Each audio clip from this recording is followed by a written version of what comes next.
मेरा नाम उत्तम बोंद्रे, मैं भंडारा महाराष्ट्र से हूँ।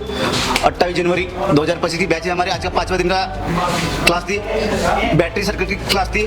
बैटरी के सेक्शन में 6 पॉइंट आते हैं, 8.8 6 पॉइंट आते हैं, 8 पॉइंट आते हैं। उसमें वी बैट ID थर्म, इसकी लाइन कहाँ से आती है, वो सारी चीज़ें देव सर ने हमको बताया है।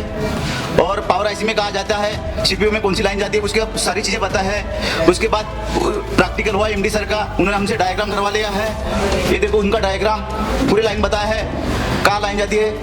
Thank you Asia telecom. जो भी आना चाहता है एशिया टेलीकॉम में आ सकता है, अच्छी नॉलेज मिलेगा, कम पैसे भी खर्च में कहीं जाना है चाहे एशिया टेलीकॉम ज्वाइन करे और अच्छा नॉलेज उठाए। Thank you Asia Telecom, thank you Dev sir, thank you MD sir.